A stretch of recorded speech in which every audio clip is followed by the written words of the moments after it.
Pastor, como apareceu Eliseu para ser profeta? Como que pareceu? Apareceu Eliseu.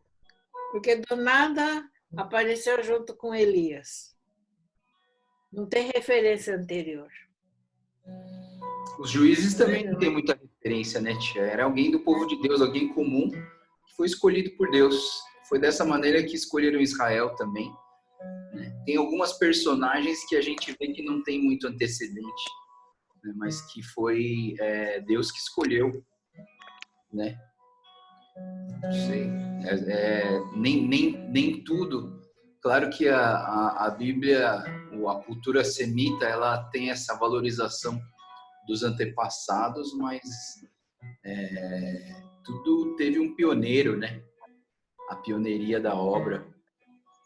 Eu acho que é uma questão que Deus também usa essas questões. Obrigada. Vamos louvar o Senhor enquanto o pessoal vai entrando. Queria cantar com você essa música, Buscai Primeiro o Reino de Deus. Buscai primeiro o reino de Deus e a sua justiça, e todas as coisas vos serão acrescentadas. Aleluia, aleluia.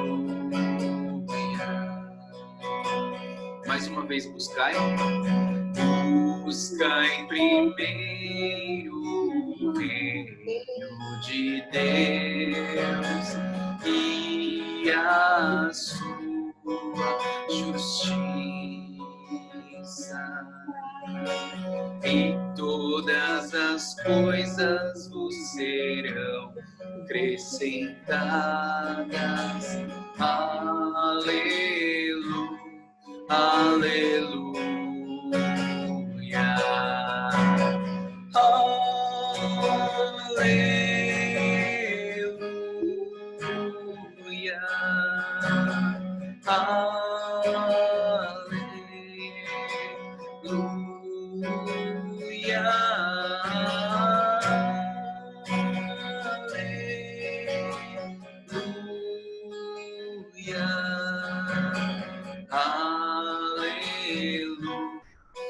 aleluia. Nem só de pão o homem viverá, mas de toda palavra que procede da boca de Deus. Aleluia, aleluia,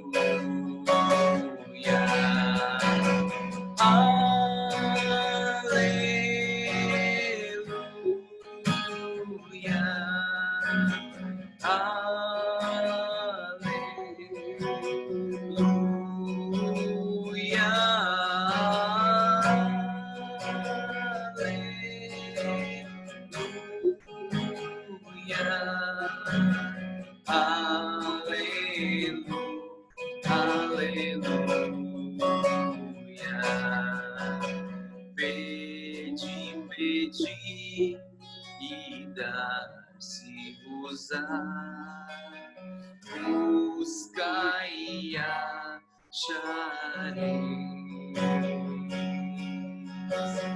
Batei, batei e abri-se-vos-á. Aleluia, aleluia,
Senhor Deus, nós queremos te agradecer.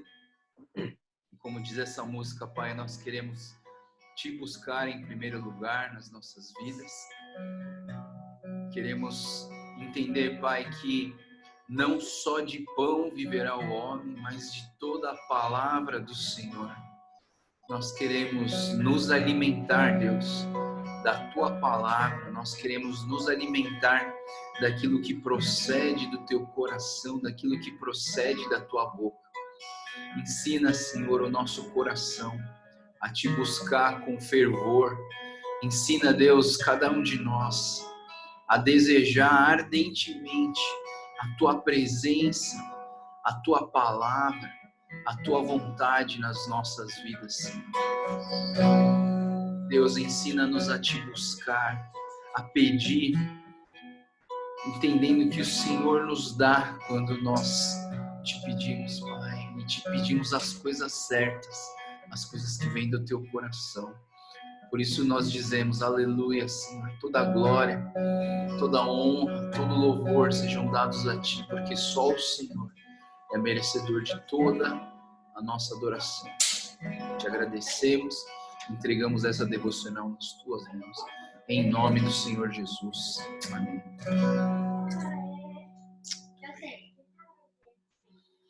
Bom dia, pessoal.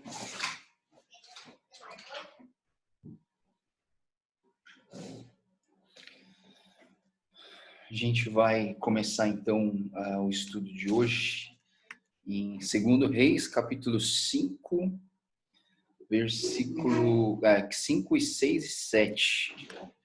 E hoje eu não vou esquecer de gravar para não ter que fazer isso 2 vezes. Vamos lá. Calma aí, compartilhei a tela errada.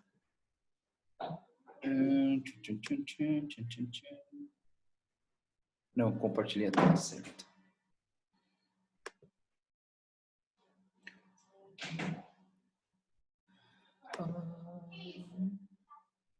Muito bem. 2 Reis, capítulo 5.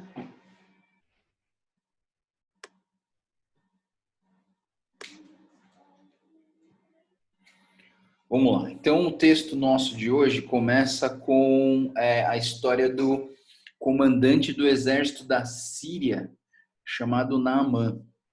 E o Naamã é essa aqui, pessoal. Esse capítulo inteiro foi dedicado a esse milagre. E esse capítulo inteiro na verdade, o maior relato de milagres do profeta Eliseu, né? Então, assim, é uma história bem comprida, né? E acho que tem bastante coisa para pensar aqui nesse capítulo. Vamos lá. Então, o comandante do exército do rei da Síria, né? Só a gente pensar também uma coisa, né? O exército da Síria é um exército meio que inimigo, né? Nessa região, nessa época, um povo queria comer o outro, na verdade, né? Um queria dominar sobre o outro, porque quanto mais domínio você tivesse, mais poder você teria, mais prosperidade você teria, né? Então, assim, o povo da Síria não é um povo de Israel, é um povo pagão, um povo que não tinha o Deus de Israel, o nosso Deus, Senhor eterno, como Senhor das suas vidas. Então, eles não tinham esse Deus e eles viviam numa outra cultura. Então, diz que esse comandante do exército da Síria ele ficou leproso, né? E só iniciando aqui, a gente vai ver várias citações de leprosos aqui. E antes de começar, eu já vou te trazendo alguma informação sobre a lepra, nessa região, né? Nessa época também. A lepra, na verdade, era uma doença, mas era considerado até mais do que uma doença, na verdade. A lepra era considerada uma maldição. Não era só uma doença, mas era uma maldição. Por quê? Não se sabia de onde que ela vinha. Ela podia vir de qualquer coisa, né? A gente sabe hoje que a lepra é uma doença curável, que a lepra, também chamada de hanseníase, que foi estudada por um doutor chamado Hans, uma coisa assim, por isso que vem essa palavra hanseníase, né? E que essa doença, se você quiser dar uma olhada, não vou abrir aqui, mas lá em Levíticos capítulo 13 e 14, se você estiver anotando, dá uma olhada, Levíticos 13 e 14, existe muita citação sobre essa questão da lepra, porque a lepra, como era considerada uma maldição, ela precisava ser verificada pelo sacerdote, o sacerdote analisava, confirmava, e essa pessoa leprosa, ela entrava num isolamento para o resto da vida. Por quê? Porque o isolamento, porque a lepra não tinha cura. Então, como ela não tinha cura, ela era considerada praticamente uma maldição, né? E outra coisa interessante da gente entender da lepra, a lepra, a lepra era uma doença que matava aos poucos. A lepra não é uma doença que você pega e morre amanhã, né?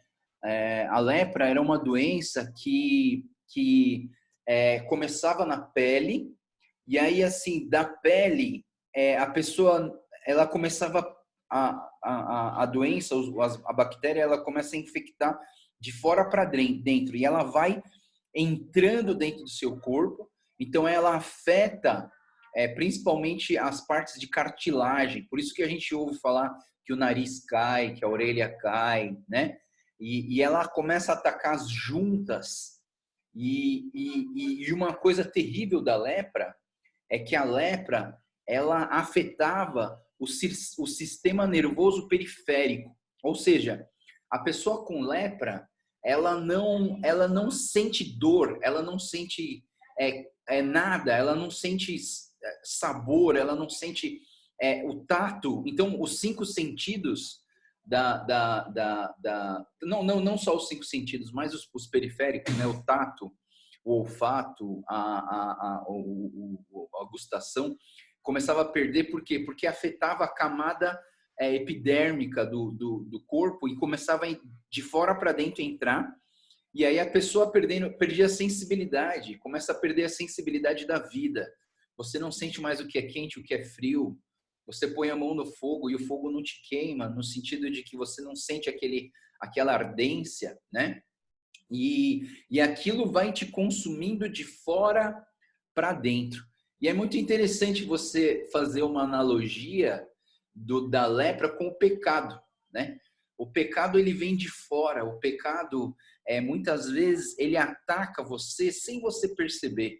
Você acha que aquilo ali é só uma manchinha na sua pele, mas aquilo é uma doença incurável, uma doença mortal, uma doença que te leva à morte, uma doença que faz você perder a sensibilidade do certo e do errado. O pecado, ele faz isso com as pessoas. Quando você está mergulhado no pecado, você não consegue mais enxergar o que é certo do que é errado. É interessante você comparar a lepra com o pecado, porque o pecado, ele quando a pessoa está mergulhada no pecado, ela já não consegue sentir o gosto das coisas, não consegue sentir prazer, porque ela faz aquilo por impulso, ela faz aquilo por obsessão, né? E isso não acontece de repente. Isso que a gente precisa tomar cuidado. Isso não acontece de repente.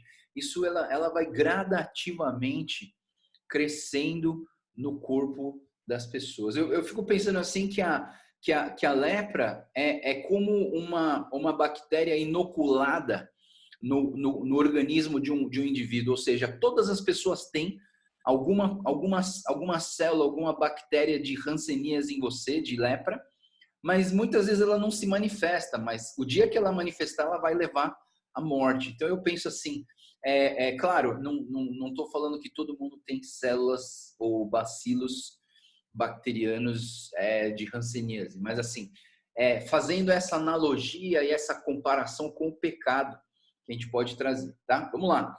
Naamã, então, ele pegou essa lepra, ele ficou leproso. Ele era uma pessoa muito querida no exército da Síria. O Naamã, ele era tão querido que ele foi para o rei da Síria e falou para ele, e o rei da Síria ajudou ele em buscar uma solução. Qual solução? No versículo 2, a gente vê que uma menina cativa, porque essa menina, provavelmente em uma das batalhas da Síria com algum povo de Israel, essa vitória fez com que essa tribo, se tornasse escravo da Síria. Então, essa menina trabalhava dentro da casa de Naamã, servindo a mulher de Naamã, e ela veio de uma cultura israelita, ela veio ela foi criada no Senhor Deus eterno, Criador do céu e da terra, que o povo de Israel prega, né? E essa menina, então, no versículo 3, ela fala assim: se o meu Senhor procurasse o profeta que está em Samaria, que era onde ficava o reinado de Israel, ele curaria essa lepra. E é engraçado, né? Porque isso vem de uma marginalizada na sociedade. Ou seja, primeiro que ela era mulher, segundo que ela era criança, terceiro que ela era escrava, né? Então, assim, então a gente pode até tirar aqui dessa questão da menina, né? Aquele texto em Coríntios que fala assim que os fracos humilharão os fortes, né? Que os de pouca sabedoria humilharão os de muita sabedoria, ou seja, dos fracos, né? Não vamos criar regras, mas vamos olhar para os princípios, né? De pessoas simples pode haver a solução do Senhor. E aí depois que essa menina fala isso, o Naamã vai até o rei, fala para o Naamã, o rei então fala assim, leva um monte de presente aí, prata, ouro, roupas, né? E pega tudo isso aí, leva para o rei de Israel e pede ajuda para o rei de Israel, né? Então, quando o Naamã vai até o rei de Israel, a gente vê aqui uma situação esquisita, né? Porque o rei de Israel, quando leu essa carta, ele rasgou as suas vestes, né? Ele rasgou as suas vestes em uma indignação por dois motivos. Primeiro, ele ficou pensando, por que o cara achou que eu ia conseguir curar uma doença incurável? E segundo, o rei de Israel pensou assim, esse cara está querendo me provocar e está querendo me instigar à guerra, né? Então, assim, o que eu tiro, na verdade, dessa ideia do rei de Israel, ele era um rei afastado do Senhor. Ele era um rei que fazia aquilo que Deus reprova.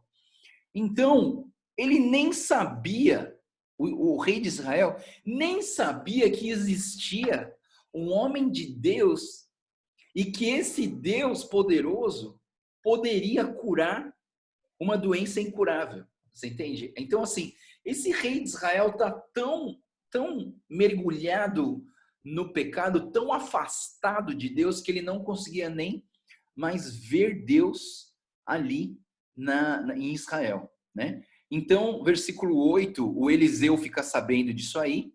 Aí o Eliseu, ele manda falar para ele assim, por que você rasgou suas vestes? De uma certa maneira, a palavra do Eliseu está dizendo assim, como que você faz um negócio desse e você não lembra que existe um Deus poderoso? Você não lembra que existe um Deus que cura, que restaura, que purifica, né? Envia esse homem para mim. Então, versículo 8, o Eliseu chama o Naamã para ele. No versículo 9, o Naamã para na porta da casa do Eliseu. O Eliseu, de uma certa maneira, com essas ações dele, você que leu esse texto, né? Com essas ações, na verdade, ele queria atribuir toda essa obra miraculosa para o Senhor e não para ele, né? Então, de uma certa maneira, quando Naamã chegou na porta da casa do Eliseu, Eliseu nem saiu.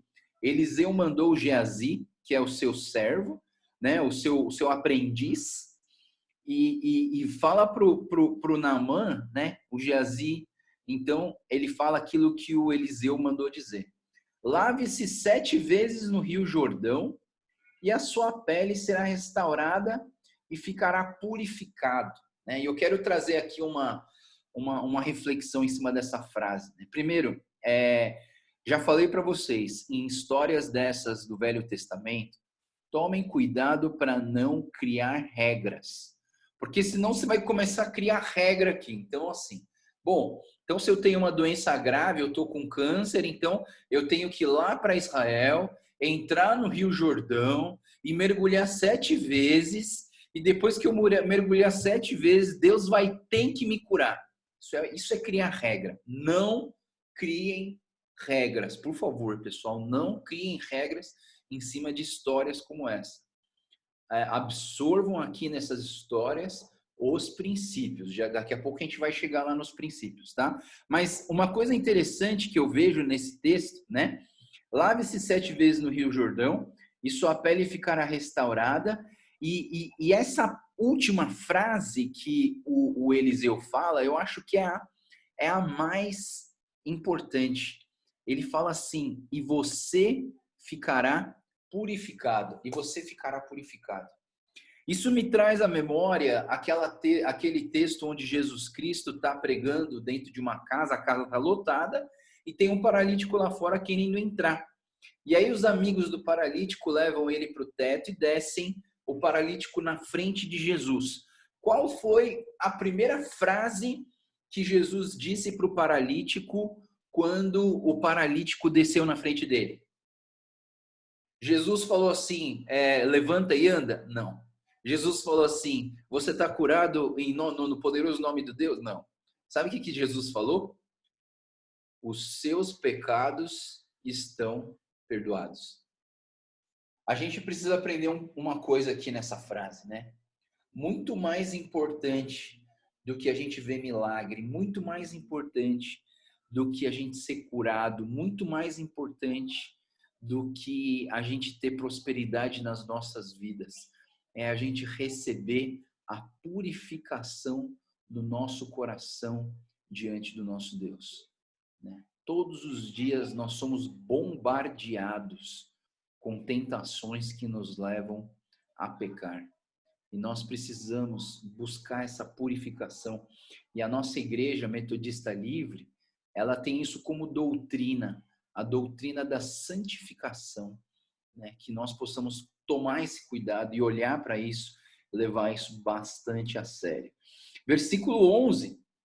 Então, é interessante que o Naamã fica indignado com essa instrução do profeta, né? Pô, mano, o cara nem saiu da casa dele para falar comigo. Eu sou um comandante do exército. No mínimo, o cara tinha que ter saído para falar comigo. Outra coisa que ele ficou indignado foi assim, que remédio assim bobo é esse que ele está me dando?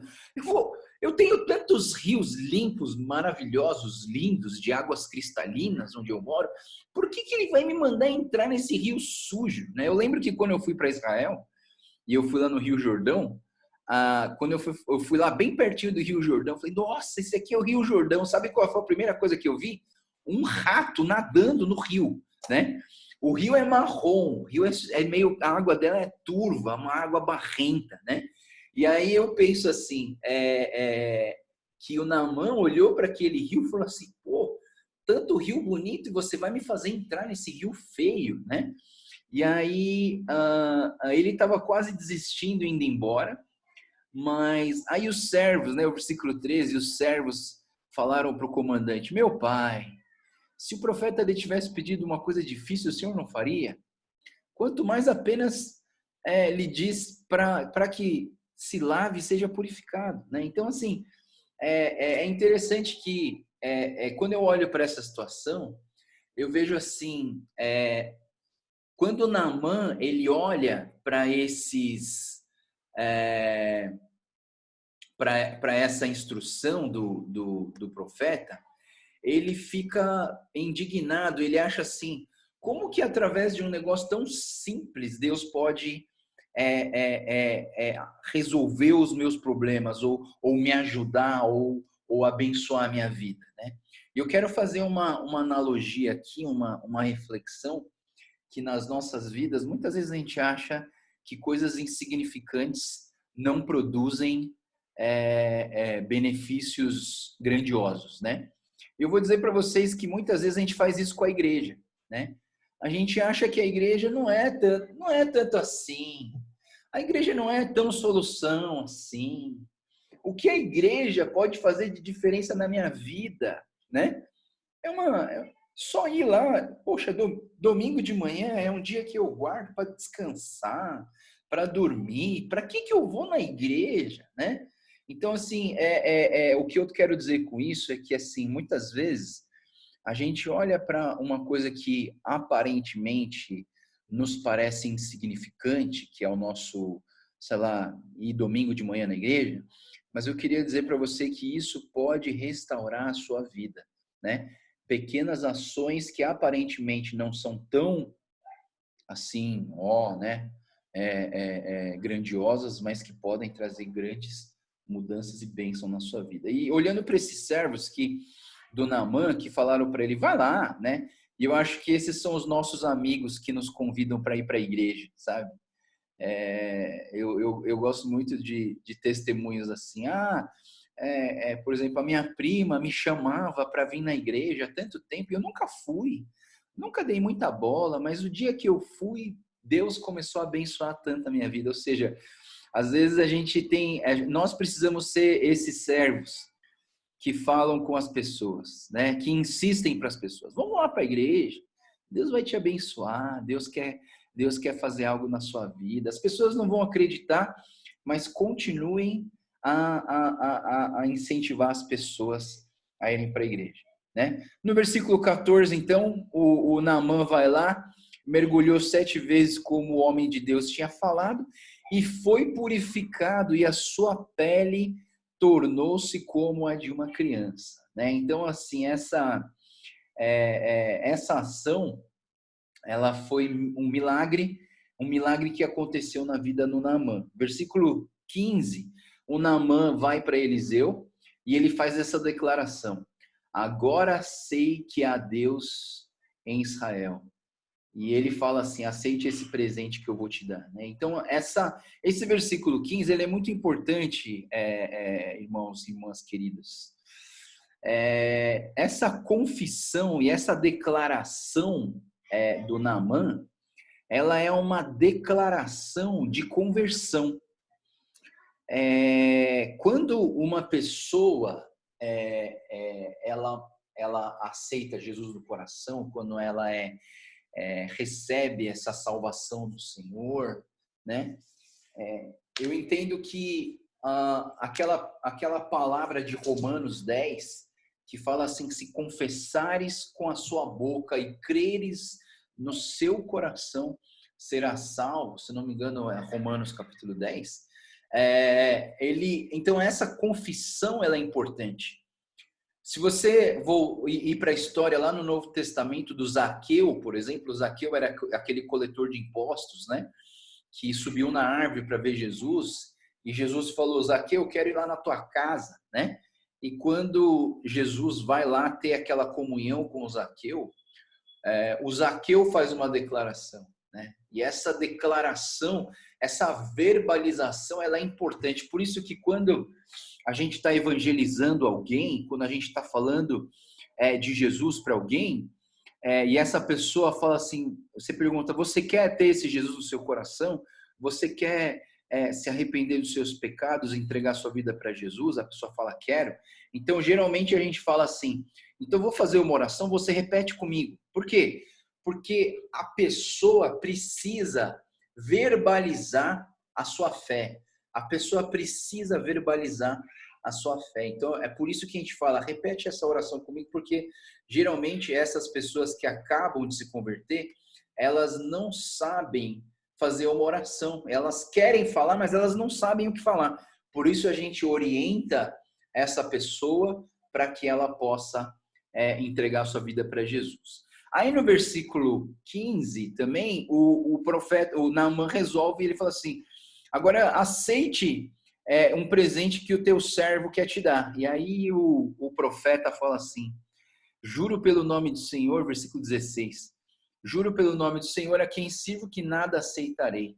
Embora Naamã insistisse, ele recusou, né? Então, de uma certa maneira, mais uma vez, o Eliseu aqui nesse momento, nesse texto, nesse milagre, ele está dizendo para nós que nós entendamos que o milagre não vem do ser humano, do homem Eliseu, mas o milagre veio de Deus. Existia um perigo muito grande de Eliseu, e aliás é uma tentação muito grande, do Eliseu absorver essa glória para ele, se tornar um cara famoso, próspero. Por quê? Porque se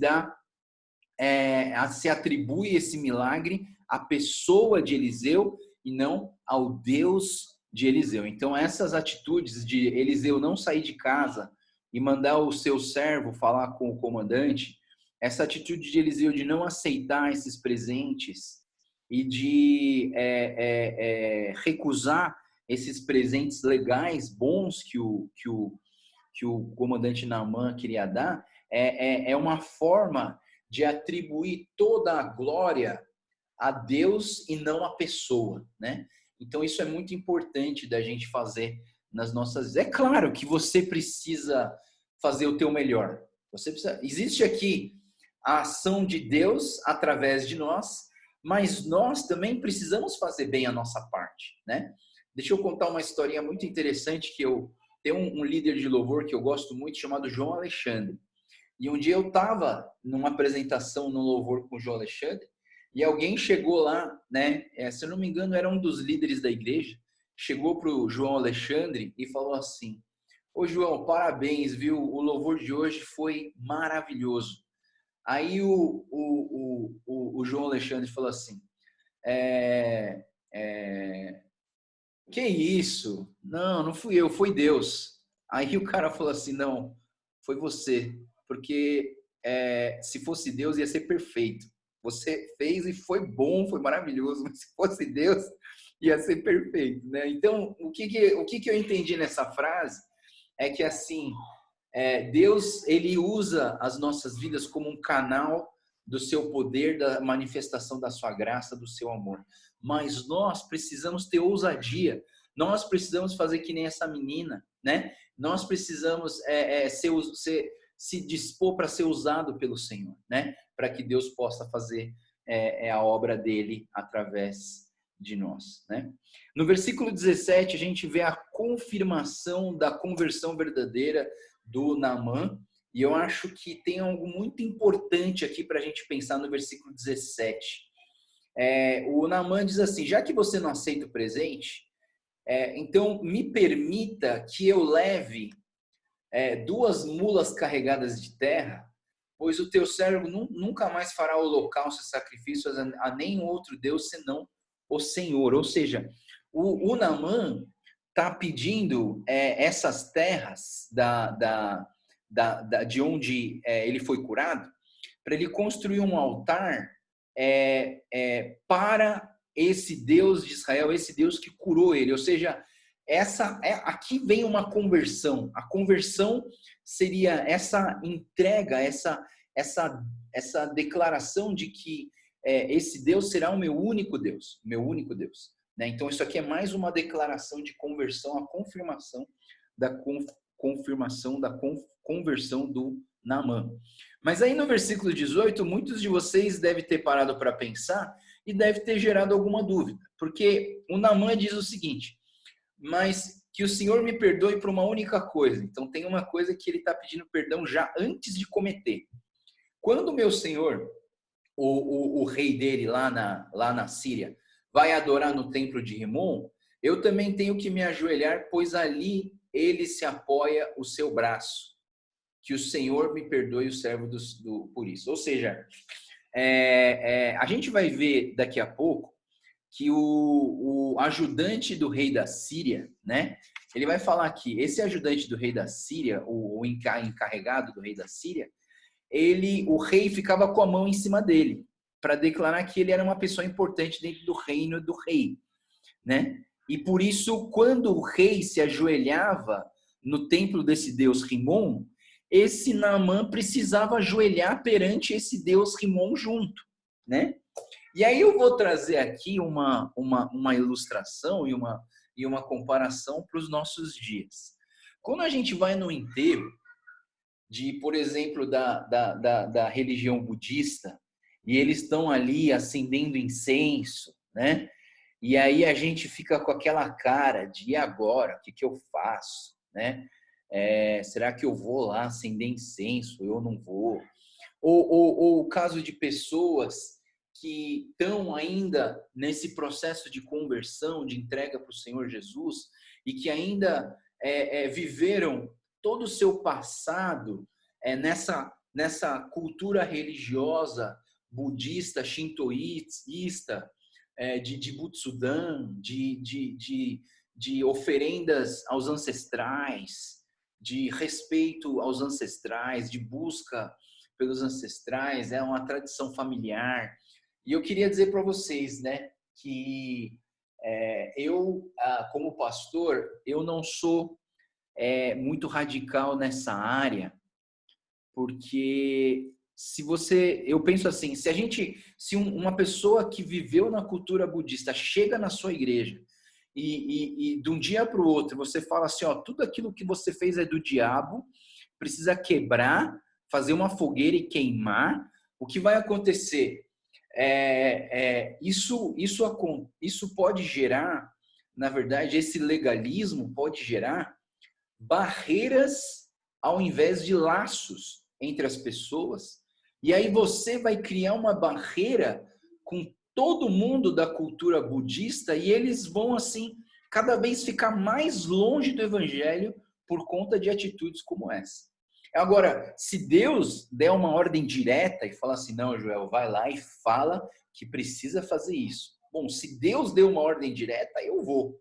Mas hoje não existe profeta nesse tempo de hoje que me fale, assim diz o Senhor, vai lá e faz isso. Não tem ninguém que me faça isso. Então, de uma certa maneira, eu olho para esse texto aqui e vejo que nós precisamos respeitar a crença dos outros. A gente vai ver isso daqui a pouco, mas a gente precisa respeitar a crença dos outros. Se você acredita em Deus, se você acredita que aquilo não faz diferença na tua vida, tudo bem, né? Você pode se negar a praticar o denko, o incenso lá no altar para uma pessoa que faleceu. Você pode negar. Ou você pode participar, mas com o coração voltado para Deus, só para você não criar barreira entre as pessoas, você entende? Né? Então, assim, eu penso que para a gente alcançar as pessoas, a gente precisa estar perto das pessoas, porque se você criar distanciamento entre as pessoas não vão se chegar a Deus e conhecer a verdade escrita na palavra, na Bíblia, a escrita na palavra de Deus. Porque para eles aquilo é verdade, para nós isso aqui é verdade. Quem está certo, né? A gente sabe quem está certo, mas assim, eles acham que aquilo que eles estão fazendo é o certo. Então, se você desrespeitar, se você, ao invés de criar laços, criar barreiras, a gente nunca vai alcançar eles. Então, a gente precisa ter... O Eliseu aqui, né? Então, quando o Naamã disse isso, o Eliseu disse assim, vai em paz, meu irmão, vai tranquilo, né? Fica em paz, ou seja, que essa luta dentro de você em relação à sua atitude religiosa no passado e agora você está vivendo uma outra atitude religiosa dentro do meio evangélico, do meio bíblico, não fica fazendo com que essa crise altere a sua paz, que essa crise faça você perder a tua paz. Confia no Senhor. O tempo certo vai chegar. O tempo certo de você abandonar essas coisas vai chegar. O tempo e não vai vir de nenhum homem. E não vai vir de ninguém, de um ser humano que vai falar assim, ó, joga tudo isso aí fora que isso é besteira. Não, isso vai vir do próprio Deus, né? Deus vai falar com você, Deus vai falar com essas pessoas. E eu creio nisso, tá? Versículo 20, então, até do versículo 20 a 19, 20 até o 24, a gente vê aqui o pecado do Geazi, que é aquele aprendiz do Naamã, né? O Geazi, ele ficou indignado que o mestre dele não pegou nada de presente. Pô, mas tanta coisa boa, né? E o camarada não pegou nada. E aí eu digo para vocês que nesse texto, até o 24, a gente vê aqui que o Geazi, ele olhou para o coração dele, ele não olhou para o coração de Deus, porque o coração de Deus estava ali na atitude de Eliseu. Ele olhou para o coração dele, ele fez os cálculos, ele falou assim, poxa, se eu tivesse só um pouquinho disso aí, mano, já ia ser ótimo para mim. Então, o coração do Geazi, ele foi baseado numa coisa que a gente chama de ganância. A ganância gerou plano egoísta. O plano egoísta gerou a mentira. E a mentira alimentou o egocentrismo e o egoísmo e todos esses pecados vieram um atrás do outro, né? É que nem uma bola de neve, né? Quando ela começa a rolar, ela começa a grudar mais neve, mais neve, mais neve, e ela começa a ficar grande. Então eu entendo o seguinte, que quando o Geazi, ele confiou no coração dele, ele então começou a mergulhar. É o que o Salmo 42 fala, quando o Salmo fala que nós estamos num poço de lama e perdição, né? O Geazi aqui, de uma forma suave, ele foi caindo na armadilha da ganância, da carne, do coração não transformado. E o Geazi, ele confiou nisso e caiu em todos esses pecados. Aí o versículo 25, a gente vê que o Naamã, ele entrou na presença do Naamã e o Naamã perguntou, onde você estava, Geazi? E o Geazi falou, eu não estava em nenhum lugar. Mas o Eliseu, versículo 26, né, diz que o Eliseu, ele diz assim, você acha que eu não estava com você em espírito? Você acha que eu não estava com você em espírito quando o homem desceu da carruagem para encontrar com você? Esse não era o momento de aceitar prata, nem roupa, nem cobiçar olivais, vinhas, ovelhas, bois, servos e servas. Ou seja, olha só, veja bem, o Eliseu está falando, este não era o momento de aceitar. Ou seja, tem um momento que ele aceita os presentes. Tem um momento, né? Se você olhar para trás, quando ele ia na casa de uma mulher e essa mulher oferecia um quarto, oferecia refeição, ele aceitava, né? Mas assim, tem momentos que você aceita essas ofertas, essas bênçãos, e tem momentos que você não tem que aceitar. E aí é Deus que vai falar para você. Nesse momento não era para aceitar, não era para aceitar. E aí, outra coisa que eu acho que a gente precisa pensar aqui, é assim, como que o Eliseu estava em espírito dentro da casa, ele estava na casa dele e ele estava em espírito lá onde o Eliseu encontrou com o Naamã. Aí algumas pessoas devem pensar assim, então, tipo assim, o espírito do Naamã saiu do corpo dele, o corpo ficou na casa e o espírito foi andando até... Não. Vamos pensar junto comigo aqui. O Eliseu é a própria representação de Deus aqui na Terra. Ele é o representante de Deus aqui na Terra. E quando uma das qualidades de Deus é que Deus ele é onipresente. A onipresença de Deus foi aqui manifestada e perfigurada na imagem de Eliseu, ao ponto de que Eliseu conseguiu ver algo que ele pessoalmente, fisicamente não viu, mas o Deus onipresente viu, e por conta de Eliseu ser a representação de Deus aqui na terra, o Eliseu viu o Geazi fazendo essa manobra aí para ganhar alguma coisa, né? Então, assim, mais uma vez, não quero que vocês pensem que o Eliseu tinha poderes sobrenaturais e que ele era sei lá, um super-herói aí que sai do corpo, sei lá. Não. Ele simplesmente era a representação de Deus, e aqui a gente está vendo uma manifestação da pessoa de Deus na vida de Eliseu.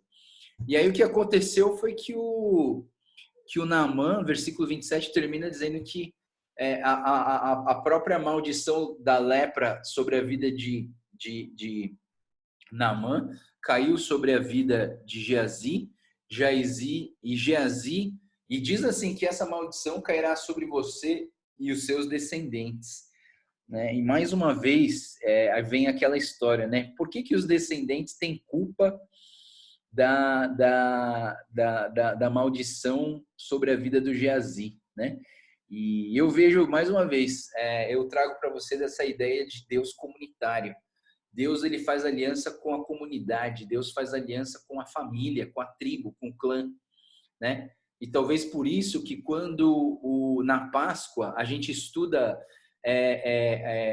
a libertação dos escravos no Egito e o cordeiro que foi morto, esse sangue do cordeiro não era pintado na pessoa, era pintado aonde? Nas casas. Por quê? Porque a casa representa a comunidade, representa a família, representa o clã, representa a tribo. Então a bênção vem para casa. É por isso que quando Zaqueu se converte, Jesus Cristo diz: hoje houve salvação nessa casa, né? Quando o guarda que estava guardando os prisioneiros Paulo e Silas e ele saiu, aquele cara falou assim: você e sua casa foram salvos, né? Então existe aqui uma ideia de que o nosso Deus é um Deus de aliança comunitária, é um Deus de comunidade, e ele quer abençoar a comunidade.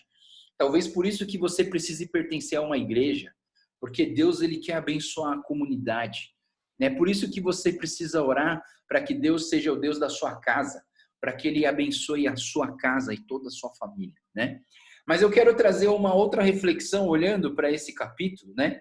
Então, olhando para essas histórias, como eu falei para vocês, não tire regras, mas tire princípios, né? Quais os princípios que a gente pode tirar aqui? Primeiro, a menina cativa, a serva, ela agiu com fé e com ousadia. Isso aqui é um princípio que a gente precisa tomar nas nossas vidas. Assim como essa menina teve ousadia de pregar a palavra, de falar do Deus vivo, nós também temos que ter. Princípio em cima da vida de Naamã. Naamã teve fé e Naamã buscou a Deus. Ele podia ter ignorado aquela menina porque ela era escrava, era menina, criança, né? E ele podia ter ignorado ela, mas não. Ele ouviu isso, aquela palavra trouxe fé no coração dele. Mais uma vez, a fé vem da onde? A fé vem pelo ouvir do quê? Da palavra de Deus. Então esse Naamã, ele ouviu a palavra gerou fé em Naamã, e Naamã não se conteve em somente ter fé, mas ele foi atrás e buscou a Deus. Eliseu. Olhando para Eliseu, que princípio que a gente tira? Primeiro, nós precisamos nos dispor a ser instrumentos do Senhor. Isso é um princípio. Olhando para esse texto, eu preciso olhar para esse texto e falar assim: eu quero ser um instrumento do Senhor para abençoar o meu próximo. E outro princípio que a gente pode olhar na vida de Eliseu aqui é que o Eliseu foi o intercessor daqueles que sofrem, ou seja, nós precisamos aprender também a nos importar pelo sofrimento do nosso próximo. Olhando para Geazi, o que a gente aprende de princípio? Princípio em cima da vida de Geazi. Cuidado com a ganância. Cuidado para não confiar no teu coração, porque o teu coração tem mais carne do que espírito, né? Então, o Gálatas 5 diz que a carne milita contra o espírito e o espírito milita contra a carne. O espírito e a carne estão todos os dias brigando um com o outro, né? Então, assim, a gente precisa ter entender essa dinâmica, né, dessa batalha, né? E como eu falo sempre para as crianças, né? Como que você faz para o bem que está em você ganhar do mal que está em você? Como que você faz para o bem que está em você ganhar do mal que está em você? O que você faz? Alimenta, é como se os dois fossem lobo, o lobo bom e o lobo mau, né? Como que você faz para o bem vencer? Alimenta o bem, não alimenta o mal, né? Então, como que você alimenta o bem? Lendo a palavra de Deus, orando, falando de coisas boas, assistindo coisas boas, ouvindo coisas boas, rindo, orando, louvando ao Senhor. Faça coisas que alimente o lobo bom. O que é alimentar o lobo mau? Alimentar o lobo mau é você assistir filme de terror. Alimentar o lobo mau é você ficar reclamando das coisas da vida. Alimentar o lobo mau é você ficar ouvindo conversa de gente fofoqueira e maledicente. Alimentar o mal é você ficar conspirando contra, especulando coisas ruins na sua cabeça, ao invés de pensar nas coisas boas. Alimentar o mal é você pensar de forma egoísta. Alimentar o mal é você, entendeu? Todas essas coisas é alimentar o mal. Então, assim, alimente o lobo bom para que você sempre tenha vitória. E a lição geral nessa história, eu quero trazer para vocês que quando eu olho para essa história, eu vejo três tipos de pessoas. Uma pessoa que nem Naamã. Naamã era uma pessoa que não conhecia Deus, mas é uma pessoa que obteve fé, buscou a Deus e foi curado. Eliseu era que tipo de pessoa? Era uma pessoa que conhecia Deus, é uma pessoa que obedeceu a Deus e é uma pessoa que deu toda a glória ao Senhor e viu a glória de Deus manifestar na vida dele. Olhando para o Geazi, que tipo de pessoa é? Uma pessoa que conhecia Deus, uma pessoa que se afastou de Deus, uma pessoa que desobedeceu a Deus e obedeceu o seu coração carnal, agindo em ganância e recebeu um castigo do Senhor. Então eu vejo três tipos de pessoa: o incrédulo, o crente e o crente afastado. O incrédulo, o crente e o crente afastado. E os resultados de cada um dependem muito daquilo que você faz com aquilo que Deus te chama. Capítulo 6, então, ele vai... mais um milagre eu vou dar uma resumida aqui para a gente ir mais rápido, que a gente já falei muito do capítulo 5. No versículo 1 até o versículo 7, a gente vê o milagre da flutuação do machado, né? O machado, eles resolveram construir um lugar, e aí os discípulos dos profetas, né? A gente vê aqui que está sendo construída uma escola de profetas, né? Como Eliseu começa a fazer milagres, então, assim, na verdade, as pessoas querem seguir pessoas que são de Deus, né? Ninguém vai seguir pessoa que não é de Deus.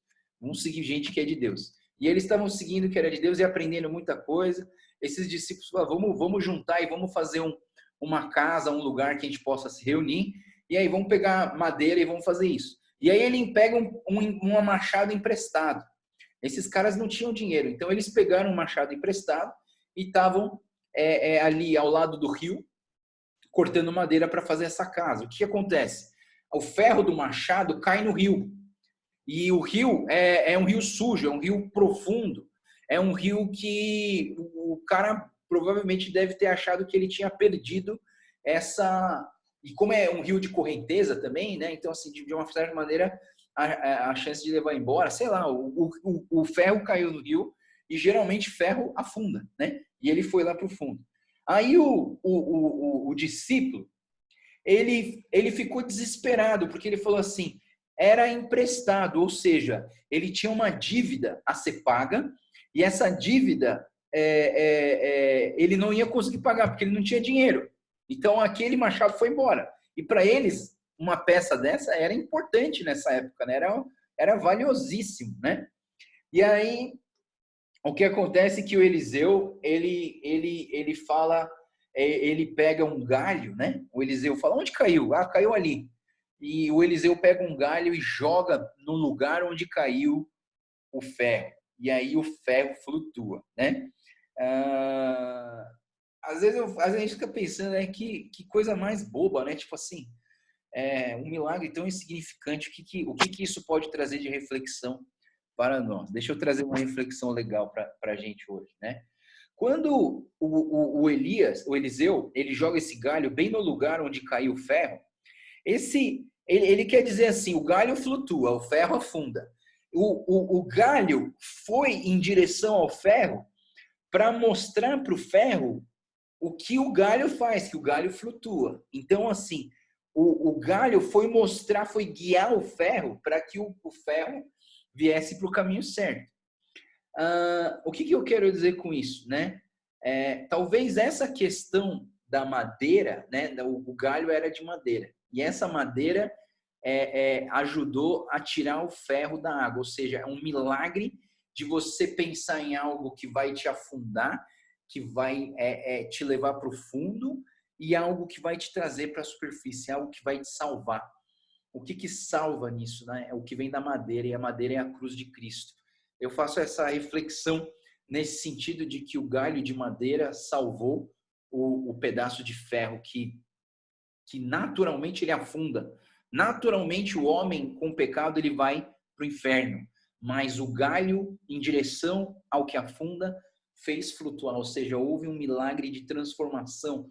Transformação em que sentido? Transformou a natureza das coisas, porque o ferro naturalmente afundaria, mas o ferro foi transformado e ele flutuou. Então houve uma transformação. E em relação a esse servo, né, porque a história termina de uma forma muito clara.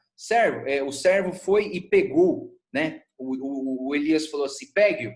E o servo foi lá e pegou o ferro, a cabeça do machado. E eu queria dizer para vocês que esse pegar emprestado gera uma dívida, não é verdade? Então, esse discípulo do profeta, esse servo, ele tinha uma dívida. E essa dívida nunca ia conseguir ser paga porque ele não tinha dinheiro.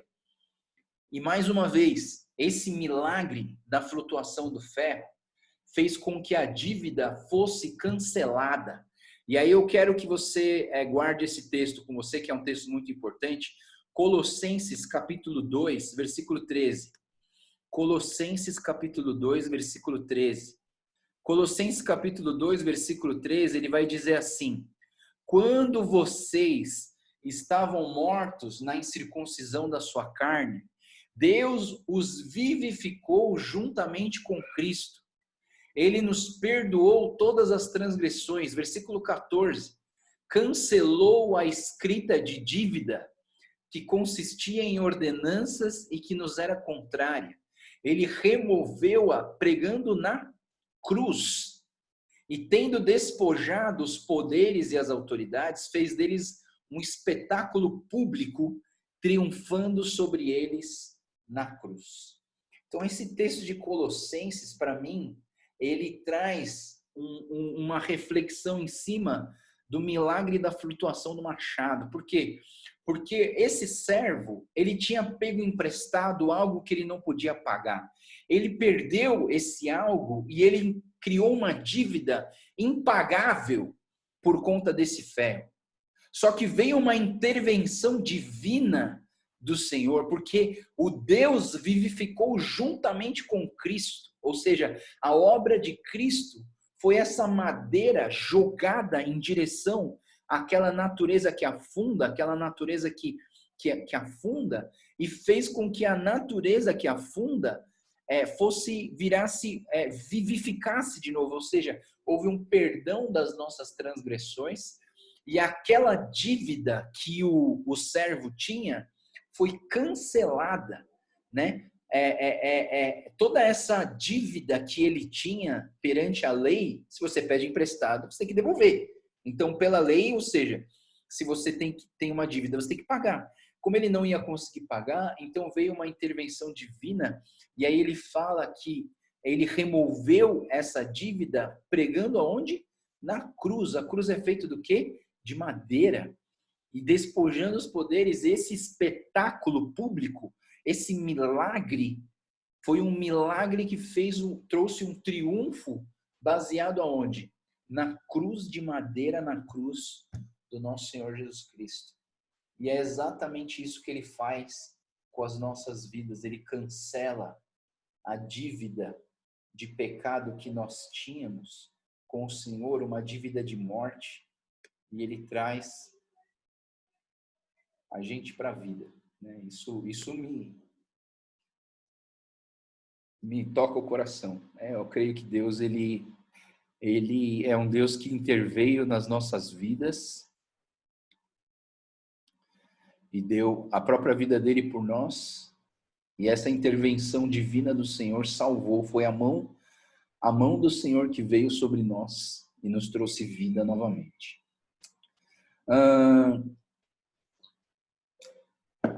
Versículo 8, então, o Eliseu, ele... versículo 8 começa uma outra história aqui, que a gente vê que o Eliseu, ele aparta uma guerra, né? Então, a guerra contra os sírios. Versículo 8 diz que o rei da Síria montou um acampamento. Na verdade, ele fez uma emboscada. Ele se posicionou num lugar para atacar o povo de Israel e acabar com o povo de Israel, né? Versículo 9, o Eliseu manda uma mensagem para o rei de Israel e fala para o rei de Israel assim, toma cuidado que o rei da Síria está armando emboscada.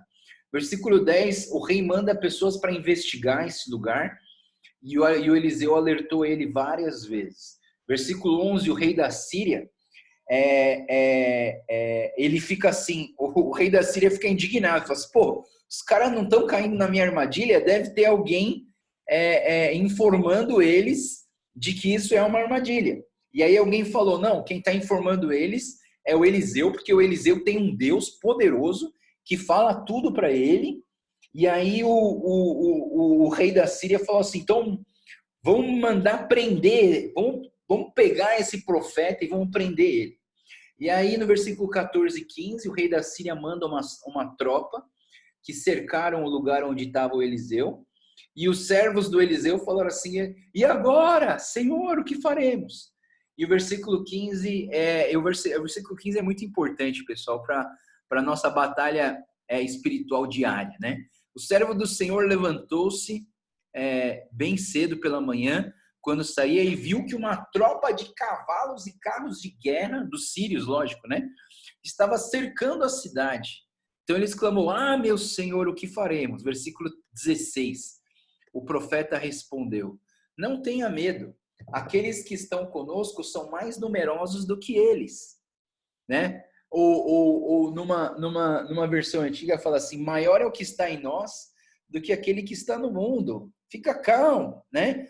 Fica calmo. A gente vê uma tropa gigantesca e a gente acha que isso é um problema gigante, mas a gente esquece que o nosso Deus é muito maior que os nossos problemas. Assim como eu falei ontem, não diga para Deus o tamanho dos seus problemas, diga para os seus problemas o tamanho do nosso Deus. Nosso Deus é poderoso, né? Aí o Eliseu, no versículo 17, é interessante que o Eliseu fala assim, Senhor, abre os olhos dele para que veja. Aqui a gente vai ver uma questão de visão. Por quê? Porque quando Eliseu ora contra aquela tropa, ele pede a Deus que segue os caras, né? Então tem toda uma jogada aqui de visão, né? Então, de enxergar e não enxergar. Aqui, Eliseu ora para que os seus discípulos enxerguem, né? Para que os olhos deles se abram, né? E eu faço essa oração para mim mesmo, e eu faço essa oração para os membros da igreja, sabe? Eu quero que os membros da igreja enxerguem o Deus que eles estão seguindo, enxerguem que maior é aquele que está em nós do que aquele que está no mundo. A gente vive tão preocupado, tão ansioso pelas coisas da vida, mas a gente esquece que a gente tem um Deus poderoso, maravilhoso, que pode muito mais do que coronavírus, pode muito mais do que qualquer coisa que venha contra nós, né? Abre os olhos, né? Hoje é o dia de fazer essa oração. Senhor, abre os meus olhos para que eu te veja. E aí o Senhor abriu os olhos do rapaz e o rapaz viu as colinas cheias de cavalos e carros de fogo ao redor de Eliseu, né? Então, quando os arameus desceram, versículo 18, desceram em direção a Eliseu, Eliseu orou ao Senhor o quê? Fere esses homens de cegueira. Olha que interessante. Então, o Eliseu pede para Deus abrir os olhos dos seus discípulos e pede para fechar os olhos dos seus inimigos, né? Seus inimigos ficaram cegos e eles não conseguiram enxergar nada. Versículo 19. O Eliseu disse para essa tropa: esse não é o caminho, nem esta é a cidade que procuram. Sigam-me e eu os levarei ao homem que vocês estão procurando. Guiou até a cidade de Samaria. Então é interessante que o Eliseu pegou essa tropa e levou eles até o rei de Israel, né? E eles entraram na cidade do rei de Israel. E aí Deus falou, o Eliseu orou de novo e falou assim: Deus, abre os olhos dele. E aí os olhos dessa tropa da Síria viu, e eles viram que eles estavam dentro de Samaria, na frente do rei de Israel. E assim, provavelmente assim eles já estavam cercados. E aí o rei de Israel pergunta para o Elias: devo matá-lo? Devo massacrá-los? Né? E o versículo 22, o Elias fala o quê? Não. Olha só que interessante, o inimigo estava nas suas mãos. Você poderia fazer o mal sobre essas pessoas. Mas o Elias preferiu não fazer o mal. Não fazer o mal. Né? E eu vejo assim que como é importante a gente pensar nisso. Né? Você poderia retribuir o mal com o mal, mas você resolve retribuir o mal com o bem.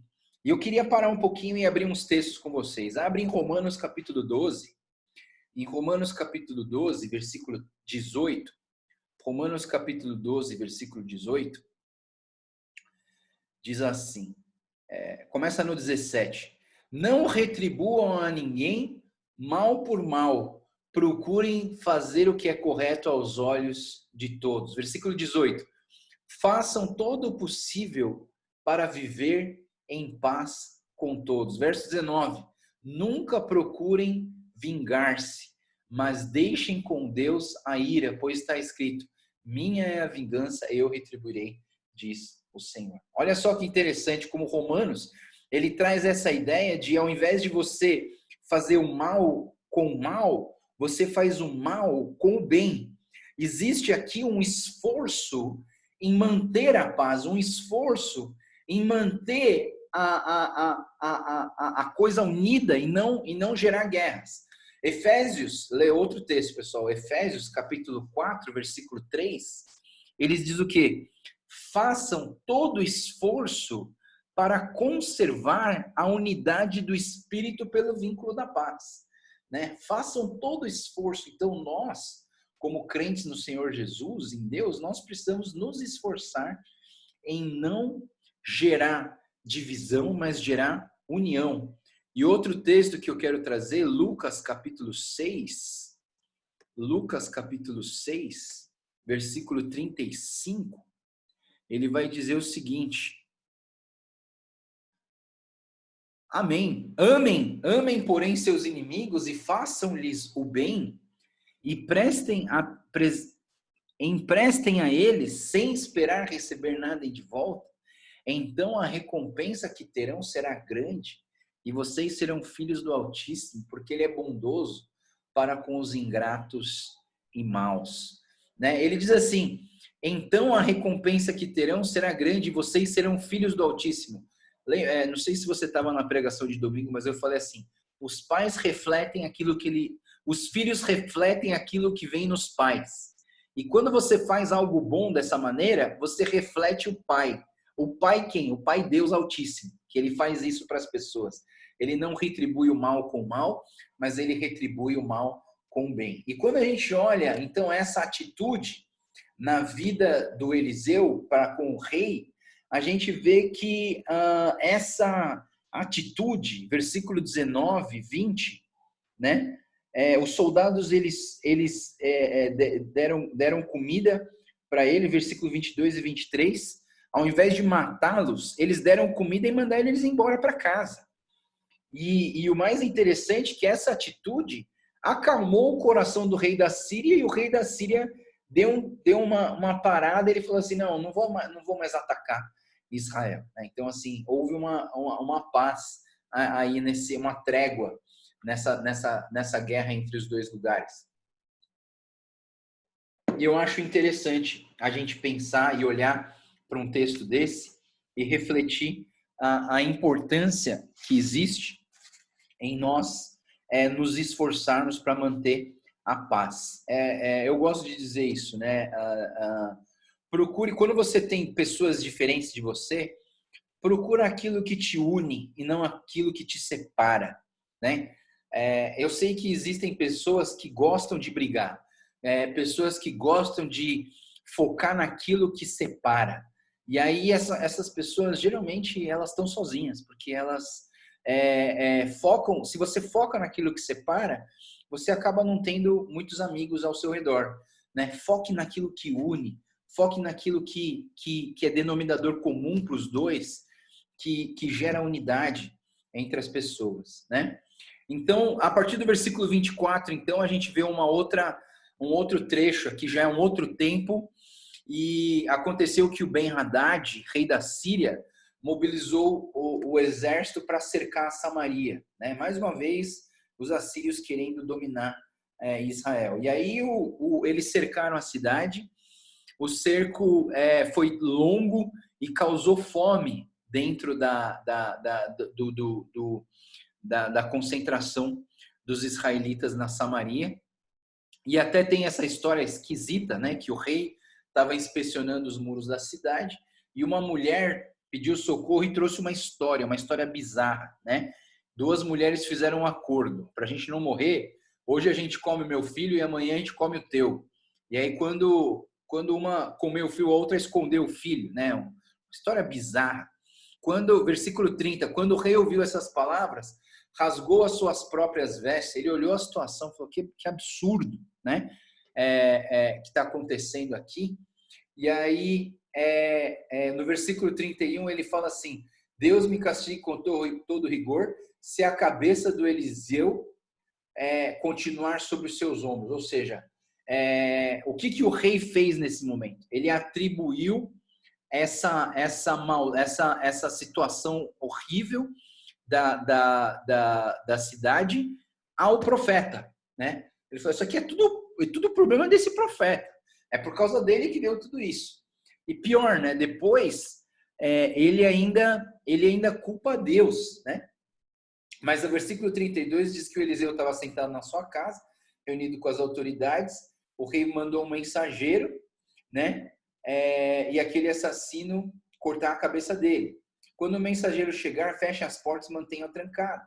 Vocês não estão ouvindo os passos do meu senhor que vem atrás dele? Enquanto ele falava, o mensageiro chegou e na mesma hora o rei disse: essa desgraça vem do Senhor, porque devo ter esperança no Senhor. Então, ou seja, agora o rei está jogando a culpa para Deus. E eu quero dizer para vocês que isso pode parecer algo anormal, mas a gente faz isso muitas vezes na nossa vida. Quantas vezes nós não culpamos Deus por uma coisa que ele fez? Me faz lembrar até aquela história daquela mulher que não tinha filhos, né? Que sunamita, e que o profeta orou e ela teve filho e depois o filho morreu e ela botou culpa no profeta. Sabe o que acontece? Muitas vezes na nossa vida a gente culpa Deus. A gente bota a culpa em Deus. Quantas pessoas eu conheço que não culpam a Deus? Alguém falece na família, daí eles falam assim: mas Deus não é bom? Se Deus é bom, ele devia fazer coisas boas para mim. Não, isso é coisa de gente mimada, né? A gente precisa conhecer o Deus verdadeiro, né? A gente precisa conhecer o Deus que sabe de todas as coisas. E nós precisamos também aprender a aceitar a vontade dele e não ficar impondo a nossa vontade. Assim como eu falei ontem, não faça Deus mordomo das suas vontades. Seja você mordomo das vontades de Deus, né? Claro que a gente precisa clamar, claro que a gente precisa pedir para Deus fazer alguma coisa, mas não culpe a Deus pelos males que acontecem na sua vida. Ah, não, isso aqui Deus esqueceu de mim. Ah, isso aqui é culpa de Deus. Deus não me ama, por isso que ele me fez acontecer isso. Não culpe a Deus. Isso está errado, pessoal. Não faça isso. Não culpe a Deus. Deus é soberano. Deus está escrevendo uma história e às vezes nessa história tem capítulos tristes na nossa vida, tem capítulos terríveis na nossa vida, mas não atribua culpa dos males ao Deus Criador soberano, Criador dos céus e da terra. Tome muito cuidado com isso, porque isso é uma coisa comum, tá? Eu estou falando isso porque isso é uma coisa comum, e até eu já fiz, né? Você vê uma coisa ruim acontecendo, né? E aí você fala assim, esse Deus não quer saber de mim, né? Isso acontece muito com vestibulandos, as jovens que estão fazendo vestibular ou que estão procurando emprego e aí não vem, aí culpa Deus. Se Deus esquecer de mim, quer saber, eu não vou mais para a igreja, quer saber, não quero mais saber de Deus, não vou ler mais a Bíblia porque esse Deus não me ama e não faz o que eu quero. E não vai fazer o que você quer mesmo. É você que tem que aprender a fazer o que ele quer.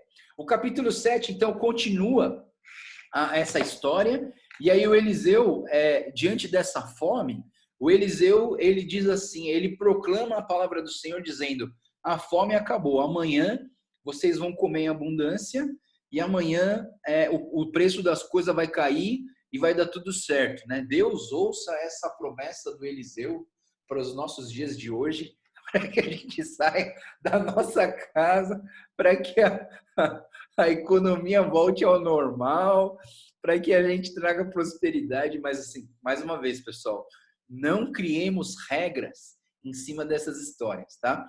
É o desejo do meu coração. Esse que o Eliseu soltou aqui para o povo é o desejo do meu coração para nós hoje. Mas não vamos criar regras, vamos olhar para os princípios, tá? Mas a gente pode desejar, a gente pode orar, e essa tem sido a minha oração. Deus, acaba com essa crise logo, acaba com esse vírus mortal logo e libera a gente para a gente poder ver as pessoas, para a gente abraçar as pessoas, né? Então a fome acabou. E aí o encarregado aí vem, né? O encarregado do rei aqui, né? Diz que o oficial cujo braço do rei estava se apoiando, ou seja, mais uma vez, o rei se apoiava o braço no ombro de alguém muito precioso, alguém importante no seu reinado. E disse ao homem de Deus, você acha que o céu vai se abrir e vai cair comida do céu? É isso que você está falando? Você é louco, né?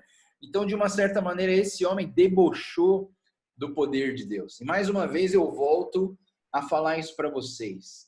Respeitem, né? Quando vem uma palavra profética, ontem alguém me perguntou um negócio desse, né? Numa Inc. Me perguntaram assim, pastor, tem muita gente aí fazendo essas palavras, trazendo essas palavras proféticas de que por conta do coronavírus vai haver um grande avivamento no Brasil. O que a gente faz com essa verdade, né? Com essa palavra? Eu falei, guarda no teu coração, mas não fica, não apoia a tua fé nas palavras proféticas de hoje, porque as palavras proféticas de hoje, elas estão sujeitas a erros, elas estão sujeitas à especulação da mente humana, né? Guarda no coração, não desrespeita, né? Não chega para ele e fala assim, isso é besteira, você é bobo, você confia em coisa que não é verdade. Então, assim, não deboche da crença das outras pessoas, guarda no teu coração, se for bênção, se tiver baseado na palavra, e essa promessa de avivamento aqui no Brasil por conta do Covid é real. Se você for pensar que as pessoas estão tristes, que as pessoas estão ansiosas, que as pessoas doentes e necessitadas, elas clamam ao Senhor, não é verdade? Quando que a gente clama ao Senhor? Não é quando está tudo bem, a gente clama ao Senhor quando tudo está mal, né? Quando a gente está passando por dificuldade, em crise, a gente, Deus, me ajuda, Deus, eu preciso da tua ajuda, me ajuda, Deus. Quando a gente está em dificuldade, é que a gente clama. Então eu penso que esse tempo de coronavírus é um tempo que nós estamos clamando ao Senhor. Deus, por favor, faz alguma coisa. Quantas reuniões de orações eu vejo durante a semana? Né? Ontem eu vi um vídeo de uma galera em São Bernardo do Campo, uma rua inteira de gente ajoelhada no chão clamando ao Senhor, né? Em Curitiba houve uma certa aglomeração de pessoas, todo mundo ajoelhado pedindo para Deus. Para mim, avivamento não é poder. Para mim, avivamento é arrependimento de pecados. Avivamento é uma busca pela graça de Deus numa situação horrível das nossas... Quando nós entendemos a situação horrível das nossas vidas, muito por conta do pecado. Então eu entendo sim. Se alguém falar para mim, Joel, você acha que está vindo uma... Estão falando aí que vai vir um grande avivamento do Brasil. Glória a Deus. Glória a Deus. Vou guardar isso no meu coração, mas eu não vou apoiar a minha fé nisso. Para se não vier, eu não ficar frustrado e falar assim, minha fé estava naquilo ali e não aconteceu. Não.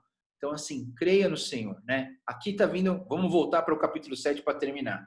O capítulo 7 está falando, ouçam a palavra do Senhor, amanhã não terá mais fome. E aí o oficial duvidou dessa questão, e o que aconteceu, aí vem a história dos 4 leprosos. Os 4 leprosos não tinham nada a perder. Se eles ficassem, eles iam morrer. Se eles entrassem, eles iam morrer. Se eles fossem para os inimigos, eles iam morrer. Então, tanto faz. Então, eles falaram assim, vamos arriscar lá no acampamento dos sírios, porque aqui dentro está todo mundo sem comida. Eles foram até o acampamento dos sírios. O que aconteceu? O Senhor Deus, fez com que o exército assírio ouvisse o ruído de um grande exército vindo para acabar com eles. E eles, no desespero, saíram correndo e fugiram. Os leprosos saquearam o acampamento dos sírios, mas aí no versículo 9 diz que um deles falou assim, não é certo a gente pegar isso aqui só para a gente. Vamos lá para a cidade, vamos avisar o povo que o exército não está mais lá, para eles virem pegar e compartilhar todas essas coisas que a gente está usufruindo também. O rei fica sabendo, foi avisado, o rei manda um grupo lá, o grupo fica sabendo o que é, e o povo vai lá, pega todos os mandimentos, e o que acontece? Da noite para o dia, eles acabam tendo bastante comida. E aí diz que, o versículo 17 diz que aquele encarregado do rei, que o Eliseu tinha profetizado que ele ia morrer, ele morreu atropelado pelas pessoas que foram buscar comida lá no acampamento dos filisteus. E o versículo 18 a 20, então, confirma a profecia que o Eliseu tinha proferido nesse momento, né? E aí acaba o capítulo 7, né? Nossa, ainda bem que eu gravei para não falar tudo isso de novo. Eu gravei, hoje eu tenho certeza que eu gravei. Pessoal, acabou esses 3 capítulos. Alguém tem alguma dúvida? Alguém quer acrescentar alguma coisa? As minhas filhas não estão gritando de fome, então assim, eu posso ter mais um tempinho com vocês. Alguém tem alguma dúvida? Quer falar alguma coisa? Quer fazer algum comentário?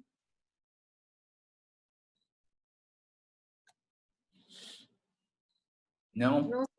Não sei se cabe aqui. Eu, filha de pastor, casei com o Shin, família budista de geração em geração. E eu fui olhada com os olhos de crítica de ver o que a filha de pastor faz. E quando teve um culto memorial na igreja budista, eu fiquei em dúvida sobre o incenso. Aí eu perguntei para a Neuza Itioca, ela falou, não, você vai, levanta o incenso, mas você não vai adorar o Buda nem o morto. Você vai falar, eu estou levantando incenso ao Senhor para que venha abençoar a família Nagum.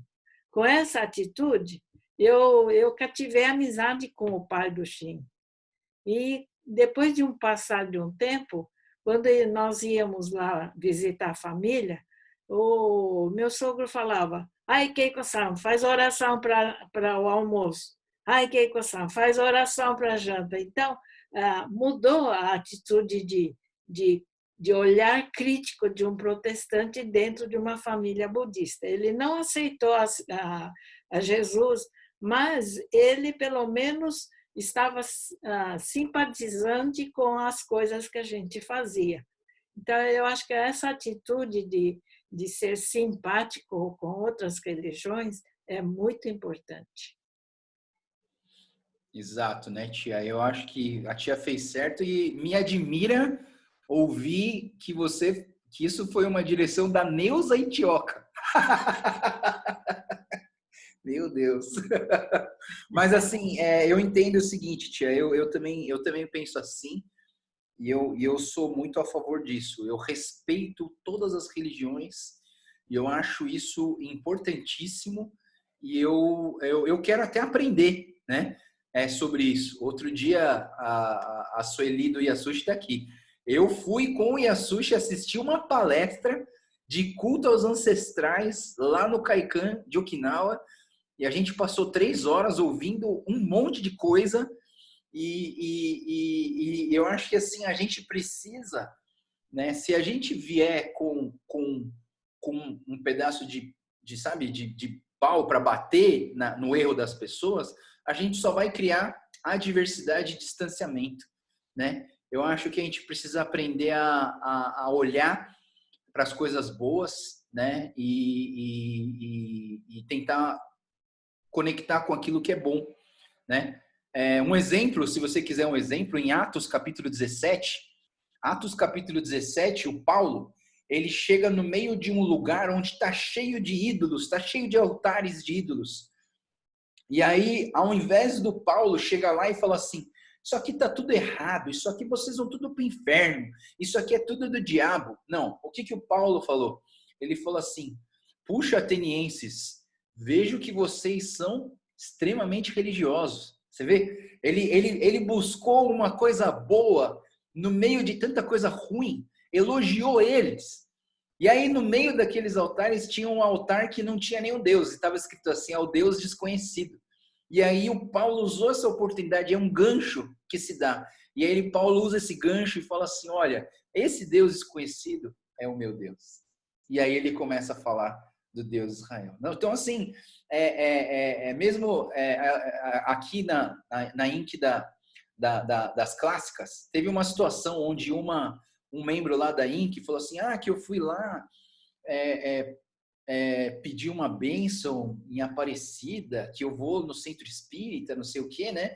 E aí, assim, é interessante que eu olhei assim e falei, nossa, que legal, né? Essa mulher, ela crê, né? Ela tem fé, né? Porque ela foi atrás dessas coisas. Ela tem fé. Mas, assim, é interessante que, ao invés da gente já julgar e condenar, isso não. É interessante a gente olhar para a coisa boa e trazer a pessoa para perto, né? E falar assim, olha, eu quero ser seu amigo, né? E talvez através dessa amizade é que a pessoa vai conhecer o Senhor Deus. Não com... Por isso que eu falo que muitas vezes eu prefiro as pessoas do que até as minhas convicções. Você entende? Quando eu digo assim, eu prefiro as pessoas do que as minhas convicções, eu estou dizendo isso, que talvez eu não creia igual ele, mas eu quero ser amigo dele, eu quero ficar perto dessa pessoa. E aí vai me gerar uma oportunidade para eu pregar a Deus um dia, né? Então é isso. Alguém mais quer tirar alguma dúvida? Estudar fazer algum comentário? Eu só quero agradecer. Tá bom. Porque assim, eu estava lendo a Bíblia, mas eu falava assim, nossa, morre tanta gente, mata tanta gente. Eu falei, nossa, como é que é a Bíblia desse jeito, né? Então, eu acho que essas aulas que a gente está tendo com você, essas devocionais, nossa, tá abrindo a minha cabeça, sabe? A gente vê o outro lado, a gente entende mais. Então, é isso que eu queria te agradecer. Domo arigatou. Do itashimashite. Prazer. Para mim está sendo muito bom, tá? Ter esse tempo com vocês, assim, né? Espero que possa ser bênção na vida de vocês, sim, tá? Eu quero muito isso, que seja bênção para vocês. Tá bom, então vamos terminar então. Se você tiver alguma dúvida, depois você me escreve, tá bom? Vamos orar? Senhor Deus, muito obrigado, Pai. Mais um dia que o Senhor nos dá. E eu oro, Senhor, por cada um que está aqui nesse estudo bíblico. Eu oro, Deus, para que o Senhor proteja cada um aqui, que o Senhor esteja derramando da tua graça, do teu amor sobre a vida de cada um, que o teu Espírito Santo renove a nossa busca pelo Senhor a cada dia. E, Deus, que a tua palavra abra os nossos olhos para que possamos enxergar o tamanho do teu exército que está nos protegendo e cuidando das nossas vidas e da nossa família. Pai, abençoa cada um aqui. É o que eu te peço e oro em nome do Senhor Jesus. Amém. Amém. Amém. Deus abençoe.